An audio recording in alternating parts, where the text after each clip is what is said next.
काळाम्बोधरकान्तिकान्तमनघं वीरासनाध्यासितं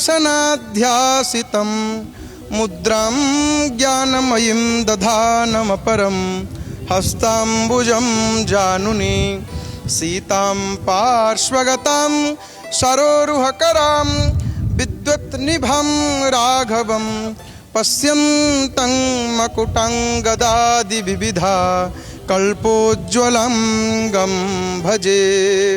रामाय रामभद्राय रामचंद्राय वेधसे रघुनाथाय नाथाय सीतया पतये नमः। जय जय जगन्नाथ, जय जय जगन्नाथ, जय जय श्री जगन्नाथ। आज श्रीमंदिर रामाभिषेक नीति। भगवान राम मर्यादा पुरुषोत्तम राम। संसार रे एमिति केही नाहंती जेकोसी धर्म मत पंथर हूँ ना कहीं जे राम को जानी नाहंती। राम को किए बा जानी नास्तिकटीए भगवान ईश्वर विश्वासी से जदि लोकटे है नथिबे मध्य तथापि से राम को जानती, राम को संपर्क रे जानती। मर्यादा पुरुषोत्तम भगवान कोदंड पाणी राम को किए न जाने संसार रे, किंतु कहीं रामंकर राम होचंती सकल गुणर धाम। राम होचंती मर्यादा पुरुषोत्तम। राम राम उच्चारण करदेले जीव को आराम प्राप्त होता है, विश्राम प्राप्त होता है। गोस्वामी तुलसीदास कहलेनी राम समान प्रभु नहीं कहूँ, जाके कृपा लव ले सते मतिमंद तुलसीदास हूँ। पाई परम विश्राम राम समान प्रभु नहीं कहूँ। केवल राम को भजन करी तुलसीदास कहते मुझे विश्राम पाई आनंदित आनंद पाई परमानंद मत प्राप्त हो। से राम होचंती कोदंड पाणी मर्यादा पुरुषोत्तम भगवान कोदंडधर रामचंद्र आज अभिषेक नीति श्रीमंदिर अनुष्ठित हो। रामाभिषेक देखंतु भगवान रामचंद्र सीधा सड़क माने अभिषेक होनी। रामायण तो आपण मैंने जानती शुणी रामायण पिलाटी बेलू प्राय समस्ते रामायण देखती।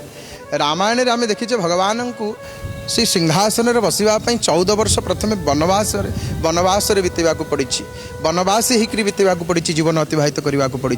राम आमको कौन शिक्षा दियंती? राम को राजा हवा पूर्वर भगवान राम को आग बनवासी होगा पड़ी एवं केवल सेतिक नुह निषाद राजा को मध्य बसवा पड़ी राज सिंहासन रे। माँ सबरी को कृपा करने को पड़ी एवं परे परे सुग्रीव को रजा करिसेंती प्रभु। समस्त रजा करी समस्त एकजुट करी गोटे सूत्र बांधिकी विश्वर माने जे सबुठारु दुष्ट शक्ति को भगवान दमन करी जाकर राजगद्दी बसिछंती।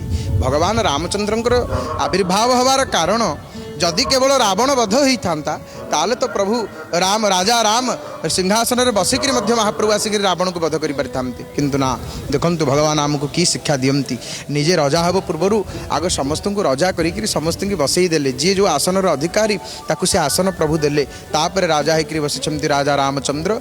आउ जितेबाला अयोध्या प्रभु राज सिंहासन में बसवे बनवास प्रभु आसीछंती माने अयोध्या कहा घरे माने एमिति नाही जे जोटी सजासजी हेनी सर्वत्र सजासजी होकर आनंदर समाहार समस्त आनंद समस्त प्रसन्न भगवान राज्याभिषेक होती। ये प्रसंग आम रामायण रे शुणु। तो आज श्रीमंदिर रे रामाभिषेक नीति परे परे संध्या धूप सरीजा पर महाप्रभु बारंती जगन्नाथ बल्लभ मठ को विजय होती। सेठारे रामाभिषेक नीति अनुष्ठित होता है। दुई जन भरत शत्रुघ्न होता यहपरी भाव में श्रीमंदिर जहाँ नीति रही है समस्त नीति आज अनुष्ठित होती श्रीमंदिर रे। तो आज एक पवित्र दिन श्रीमंदिर आज रामाभिषेक नीति निश्चित भाव में भगवान रघुनाथों ठारू मर्यादा पुरुषोत्तम रामचंद्र ठारू ये जगत माने उदार किपरि हवा किपरि जने राजा हो पार किपरि जने भल भाई हो पार पुत्र हो पार भगवान मर्यादा पुरुषोत्तम रामचंद्र आमको शिक्षा दियंती। समस्तंकर मंगल हो समस्ते निरोगी रुहंतु महाप्रभु समस्तंकर कल्याण करंतु। जय जय जगन्नाथ, जय जय जगन्नाथ, जय जय श्री जगन्नाथ।